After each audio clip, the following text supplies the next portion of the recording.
course, we are currently taking a look at Political Point, the latest political intrigues in the country. 14 months to the general election this close. Of course, a lot of developments happening.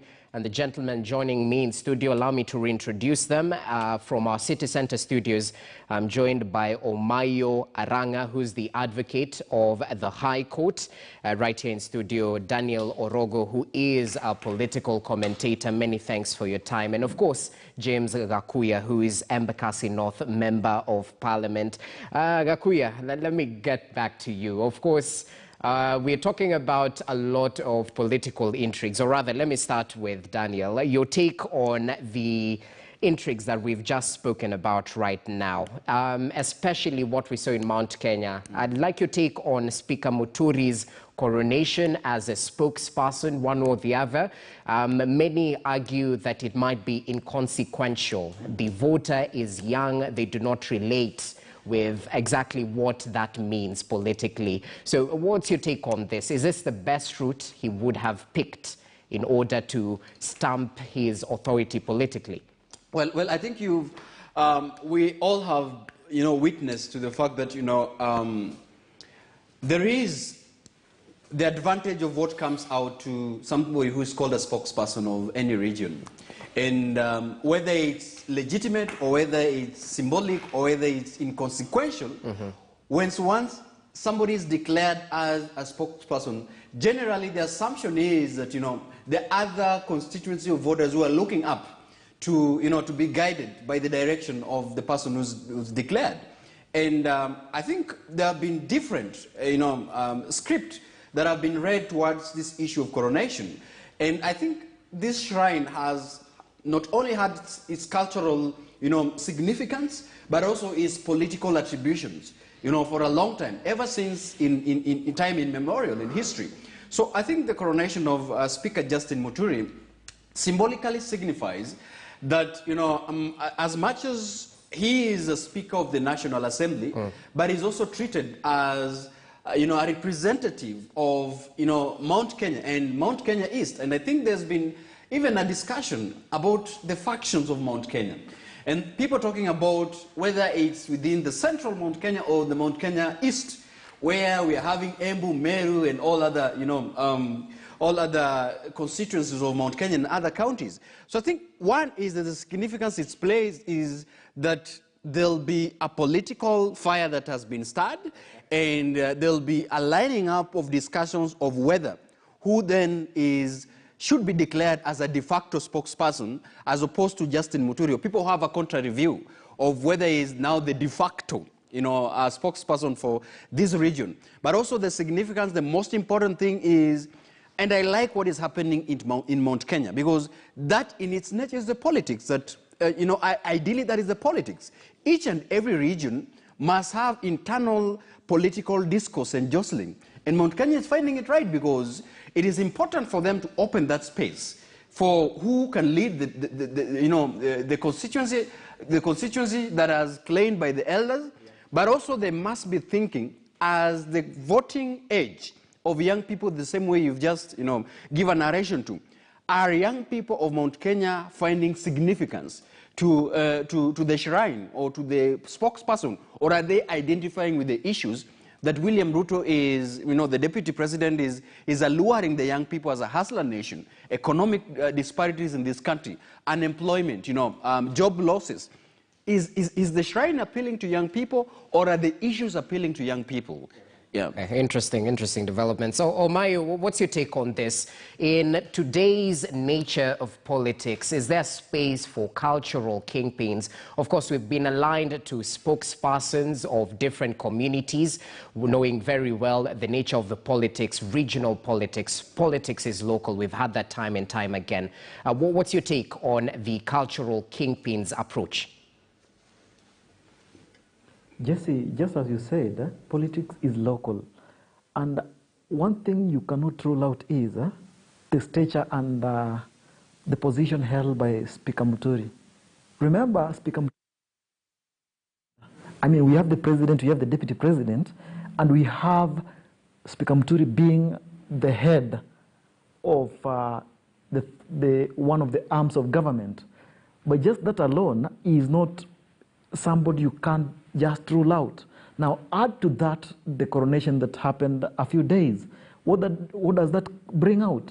Remember, sometimes back we had some coronation and in which Musalia Mudavadi was made the spokesperson of the Abaluya community.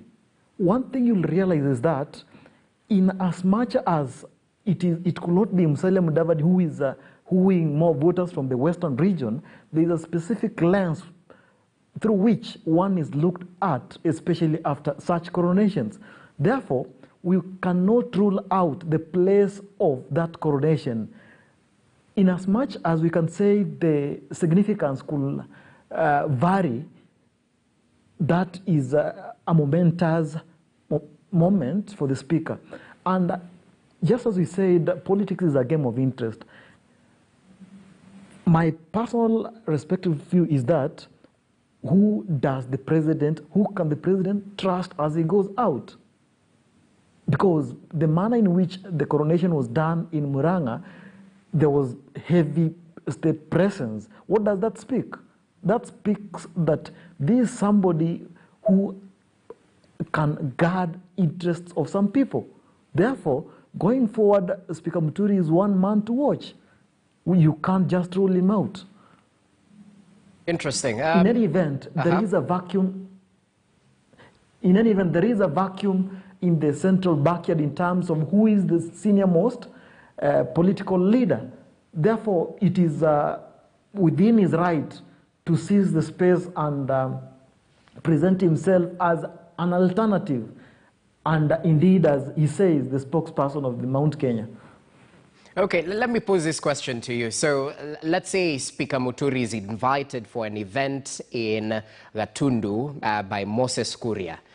Just for an example, will he go there in the capacity of a speaker right now or as the Mount Kenya spokesperson? My point is, does he have the authority right now that he's involved himself politically to actually rein in on the likes of Moses Kuria as a speaker, since right now he's an outright political competitor to these individuals who are trying to establish themselves in Mount Kenya? How do you see this?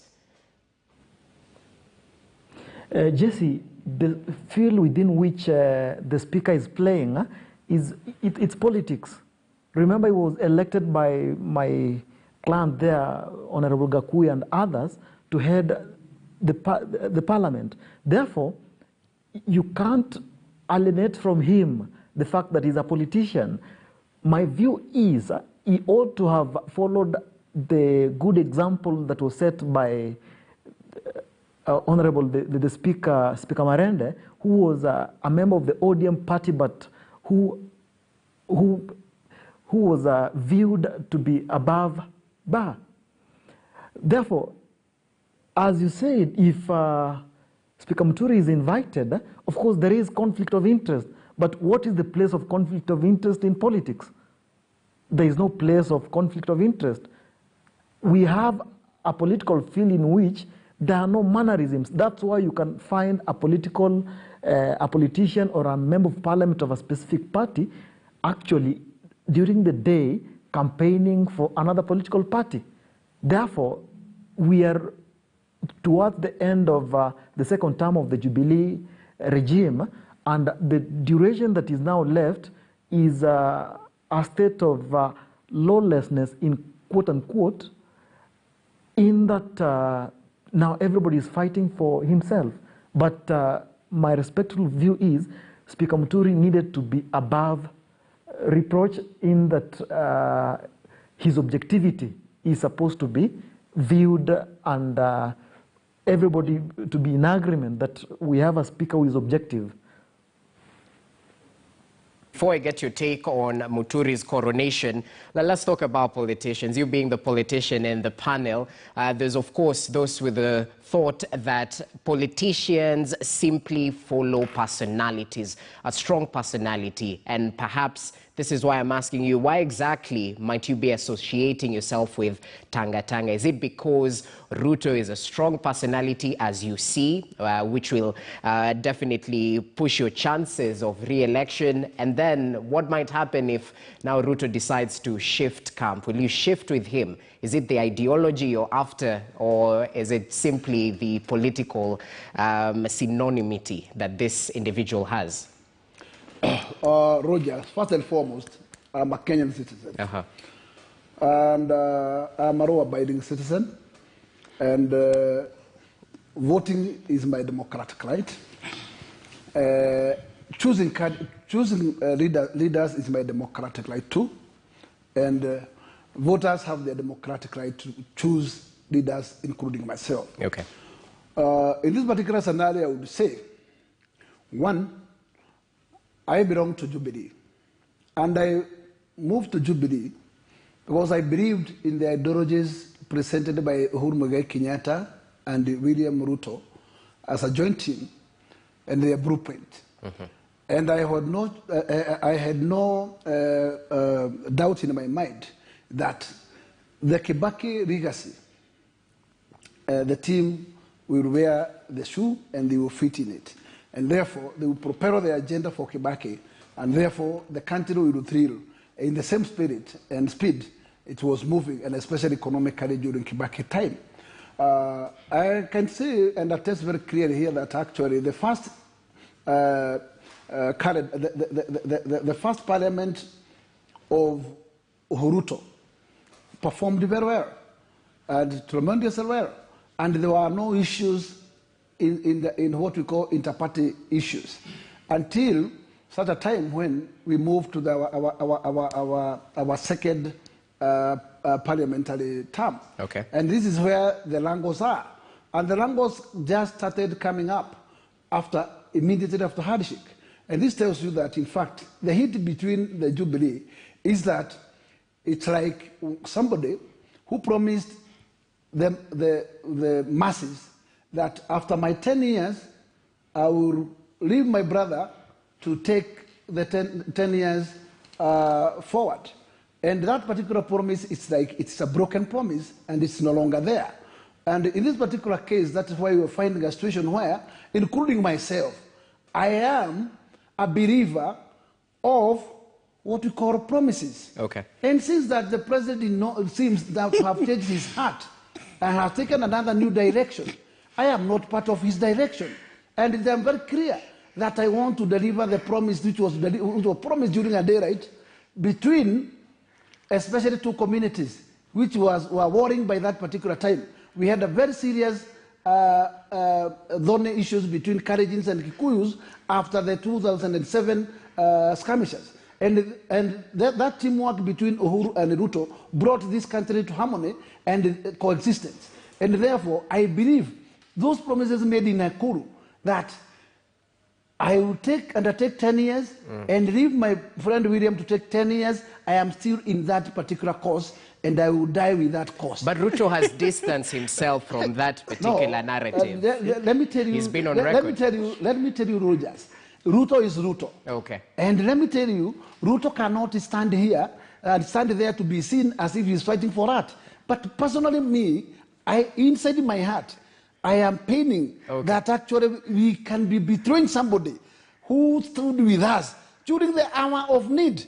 And that fellow now, we want just to throw him under the bus. He cannot be part of that, and I will stand with that cause to the end. And that is the ideology which makes me to support Ruto to date. Okay. And I am telling you, that's why Mount Kenya region, how you have seen, just a small experiment of Juja. Juja has voted in what we call process vote. And you have just realized that the winner had 12,700 when the second candidate had something slightly above 5,000. That tells you the Mount Kenya 2/3 is gone.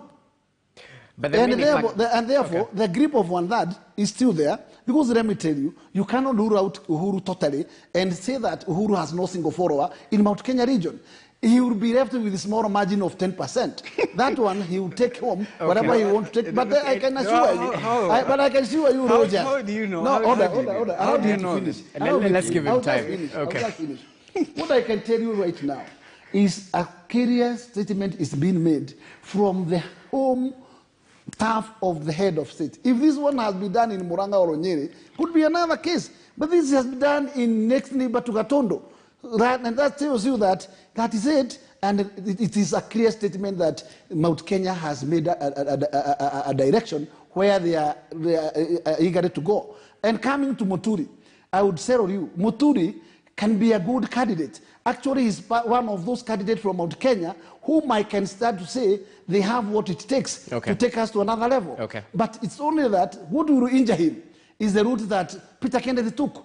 Peter Kennedy took a route without have consulted, and he has now vanished. He's nowhere. You can't see him, he's nowhere. And Muturi, at the end of the day, if he plays his card well, he may become the heir of Mount Kenya.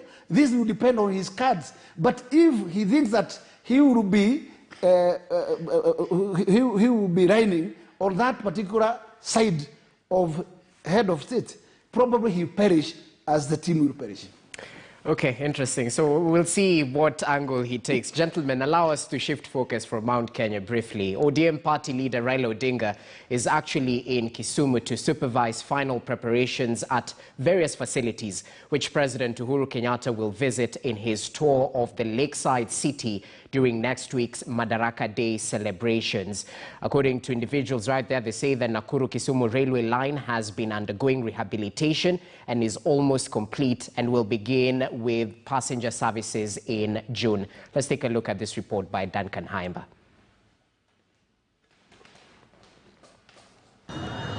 Monday was a busy day for former Prime Minister Raila Odinga as he visited several facilities to supervise final preparations ahead of next week's Madaraka Day celebrations. Among them, the Jaramogi Oginga Odinga Sports Ground and Jomo Kenyatta Stadium in Mamboleo, which will host the National Madaraka Day celebrations. With regard to recent demolitions in the lakeside region, Odinga told residents that something had to give for development to be implemented.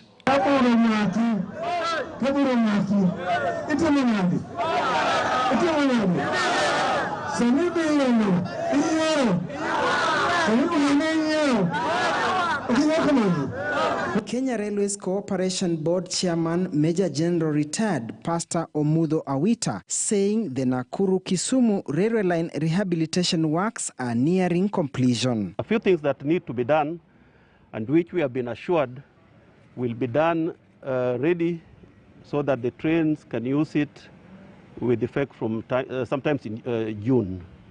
The railway line is among projects lined up for possible commissioning in the next few days. This is a good opportunity as investors because we are not only going to run the passenger services, we are going to run the cargo services. Earlier in the day, the ODM leader met Kisumu MCAs to whom he reportedly read the Riot Act following their tussle with Governor Professor Anyang' Nyong'o, calling for a ceasefire. Duncan Haimba, KTN News. So going into political talk, Raila Odinga, the ODM party leader, is in Kisumu to calm tension within his ranks. Of course, according to that report we had, he met members of County Assembly, read them the Riot Act in terms of aligning with Governor Anyang' Nyong'o. So let's begin on that particular point. Omayo, there's been so much talk, especially after the Bonchari by-election, where Jubilee and ODM fielded a candidate. And of course, we had ODM party leader castigate the heavy presence of police officers in that particular by-election. Hence, the narrative was formed that the handshake is built on sinking sand. And hence my question, do you believe this? Is the handshake still strong, even as we anticipate President Uhuru Kenyatta and ODM leader Raila Odinga to make appearances as from next week as we celebrate Madaraka Day? Jesse, to begin with, as you earlier on rightly put it, Kenyan politics has been all about personalities.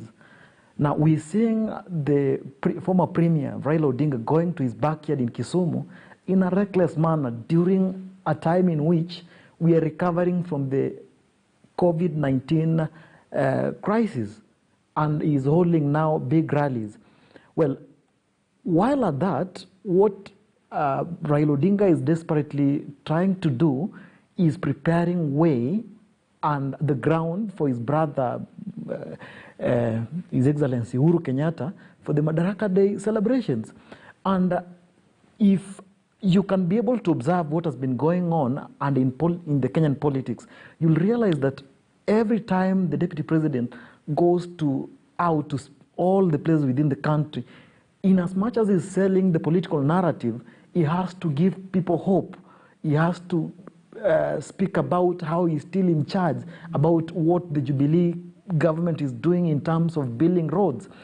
Back to what is happening in Kisumu, Raila Odinga is now trying to show the locals that he is still in control, that the handshake is still intact, which in my view is not really the case, because of the reason that what is because in after the popular reggae was for a little time paused by the courts, there is that disgruntlement that grew now amongst people, especially in the backyard. You saw the likes of senior counsel, the MP for Arieda, being stripped of his vice chairmanship at JLAC. There is disquiet. BBI is not something that people are resonating with. Therefore, they are now being. Raila Odinga is now endearing himself with goodies. Look, this is what the handshake is doing. These are the stadiums that are being built because of my relationship with the president. Therefore, I'm told he'll be in the Lakeside City for the best part of the week to inspect projects. He's not a state officer, to go around to receive reports from the committee that is preparing for the Madaraka Day celebrations. And you will now realize that he's trying to portray himself and indeed show the locals the kind of power he's wielding. And that is attributed to the handshake and his brother who he intends to host, Uhuru Kenyatta. Jesse, initially, what ought to have happened had we not had the COVID-19 was that BBI ought to have been popularized. Then, just before the BBI vote is taken, the president and the former prime minister were to go around dishing those goodies and telling people, look, these are the things that we are launching that have come out of the handshake. Interesting developments. Let me bring in Daniel right here. What's your take on this? Because earlier on we saw ODM leaders, substantial leaders within the party in the form of Orengo and Otiende Amolo sort of disagree on the constituency part on the BBI.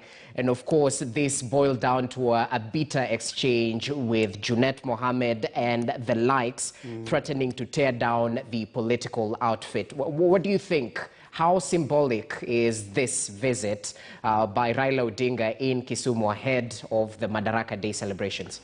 One is to restore the disquiet, like you've mentioned. The meeting with the members of County Assembly of Kisumu is a pointer that there had been a little bit of, disagreements within the county and generally, Nyanza region when it regards to the relationship between the governors and the members of County Assembly as concerning the matters that some of them are of national interest. Jesse, that is one of them because we are seeing a situation, and Duncan Haemba in the report have just noted that there had been a lot of issues that are happening in Kisumu County. Yeah.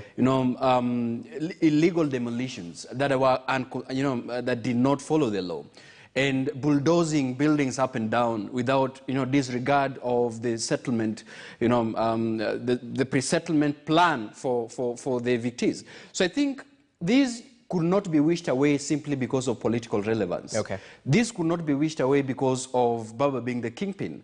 There were substantive issues that members of County Assembly were raising, which were definitely going to spiral up in the commemoration of the day. And I think one of them probably would be that the members of County Assembly were tasked with going and telling, people within their wards that is important to give the president a room. And the nation, as all the lenses will be focusing on Kisumu, do not portray a bad picture. Okay. That, Kisumu has got a problem. All the country has got problems they are going through. That was one of them. And I think secondly is by the fact that just like other regions, Luo Nyanza was getting worried about the trajectory of Building Bridges initiative, and especially the party functions that were emerging, the cracks that were emerging in regards to different people reading different script with the Building Bridges initiative. Senior Counsel Otiende Amolo, who doubles up as the Member of Parliament for Arieda, and Senior Counsel James Orengo, who is also Senator for Sia, had actually pointed out landmines on regards to Building Bridges initiative, and warned the party earlier that the High Court probably was going to come up with a ruling with regards to the virtual constituencies, with regards to public participation, with regards to how the constitutionality of amending the constitution. And the party disregarded that. So I think it was important for the Right Honorable to go back and, reinstate his reign and tell everybody that, everything is well, we are in charge, and just every time you hear a politician saying that everything is well, then it means something is not well. Okay, interesting. Yeah. Akuya, is everything well? Because we had Baba actually mention that nobody can stop reggae, drawing similarities to Job, who in the Bible, who suffered for a while but lived in joy thereafter. But what do you foresee for BBI after this pronouncement by Raila?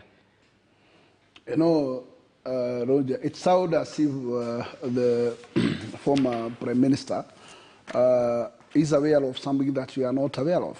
It's like he's reading the outcomes of the appeal case. And me, I'm not shocked. I've not been shocked to hear that the appeal court has overturned the decision made by the 5 bench judges. This is Kenya. And we know Kenyans, things can be cooked. And let me tell you, we live here and we know how the system works. And I'm telling you for sure, taking to the look of the issues and to the look of the matters currently, the confidence that Raila is talking with is a confidence that is absolutely very clear that this is not a dead cause, and therefore it will just reselect very few days to come. Whether it will reselect or not, that's not my care. But my care is, should the country be locked, not to move forward because of the BBI? I believe Kenya is, as a nation, will thrill with or without BBI. Okay. The proposal can be there. Those who are seeking what we call redress in court, it is the democratic right. True. And therefore, I have no problem with them. May them get the best chance out of the appeal. I have no problem. But going by the way, by the manner in which now we have seen former Right Honorable Raila Odinga taking to Kisumu, my biggest question which lingers to me is that, have we now reopened the public gathering? Because I have seen the Raila Odinga at a bus park, addressing public. Okay. Then my big question is, have we now lift up those conditionalities of COVID protocols? Okay. And tomorrow, when we see Ruto or something else elsewhere addressing such a gathering, we will be questioning. Okay, because okay, that is the Gakuya. area that I'm talking about, double standards. Double Double Gakuya. standards. All Yes. right, all right. Well noted, Gakuya. We'll definitely hope that this will not lead to a super spreader event and all that. But of course, all this in preparation for the Madaraka Day celebrations that will be held in Kisumu next week. Gentlemen, allow us to finish on a high.